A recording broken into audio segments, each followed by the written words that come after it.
Online Manipuri Ayuki Pao Yengbiriba Pumnamak Puthoi Laisramna Kurumjari Ahanbada Aroiba Pao Paolinlal Haokip ki mathakta Assembly na chairak pigadabani Saikot AC gi BJP gi MLA Paolinlal Haokip ki mathakta Manipur Assembly amasung BJP na logi matung ina matik chaba chairak pifam thoi haina Kumbi Kendra da Haokip Taragani Thoi Suba Assembly election da JDU gi ticket mikal thengnakiba social activist amasung JDU Manipur State Unit ki Vice President Sanjoy Ahan Themna Fongdokre Asanga Manipur ga tainaba border paring da ngak senbagi thabak Lwkhtwri Manipur da thokliba kanglufani ki sathiraba lana sina kham thengna sogalaba Jiribam district da handa Kuki militant singna chathakiba tamthiba miyan adugi matungda Manipur amasung Assam ga lonaba border paring da ngak senbagi thabak Assam police na paihatkre Assam amasung Manipur ga lonaba paring ki sarukta ngarangdagi hauna Lwkhtwri police ki team na kanma drive chathaba loinana area domination tawbagi thabak chu chathari Masida maram oiduna Assam amasung Manipur ga lonaba border paring da khulai paiba miyoi sing chathok kasen tawba ngamdana bagi akanba khongjang su makha tana changsin gani hairi Law and Order ngakpa ngamdraba CM karigi fam thadoktribano Minister Y Khemchan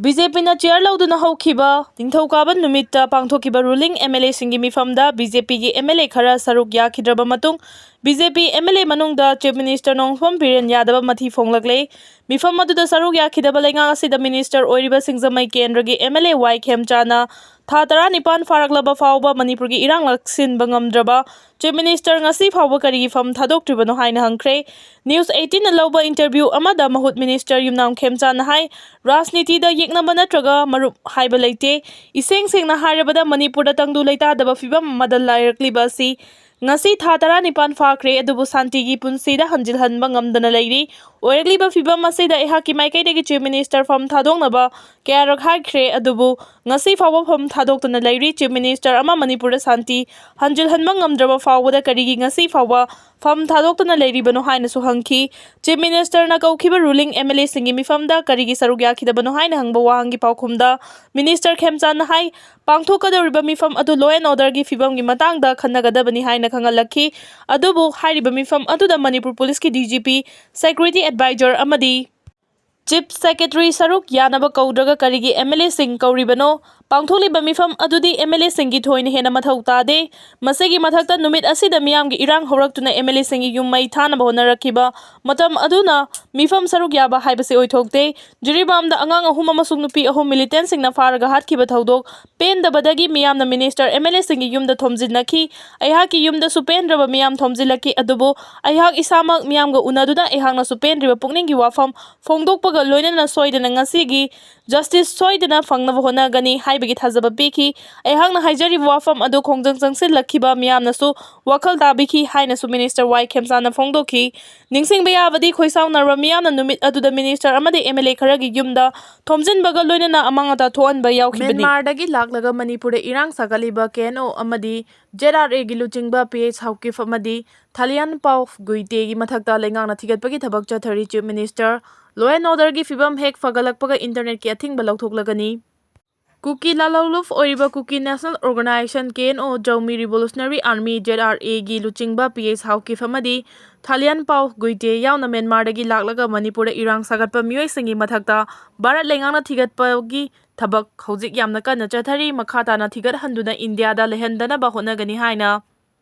Chief Minister N. Birena Fongdokre Wafam Asingasi High Court of Manipur gi nauna Chief Justice Oiramba Justice D. Krishna Kumar wasak lawbagi thoramda saruk yaba lakpada paumi singna hangbo wahangi paukhum piraduna Chief Minister na Fongdokhibani CM na makhatana hai Kno gi Luchingba PH Haokip amadi Zra gi Luchingba Thalian Pau Guitebu Myanmar machani khangna matamdudagi Center upon Balengana State Lengak Tanaramdana in Kumda 2005 Adwaidagi Makoiga suspension of operation suit on Nabatarang Chataram Kibani Haiki Same Namakata na Pau missing the Fongdo Kibadi Chahi Kiagi Mamangdagi Leminarak Labatado Mar Paite Amadi Wi-Fi Furuf Manipur Lenga Kayana the Bakai Sulaite Adubo Mapandagi Laklaga Lamdamasi the Kunda Laita Senduna Laisilaklaba Matung the Manipur irang sagalagli bakang busing adu Aikoina Masak Hangdok to Namakoigi Matakta Exon Loga Davani Haina Chief Minister na Fongdoki Nakalamaram the Chief Minister na Fongdoki Bada mobile data Yauna internet service to Tamliba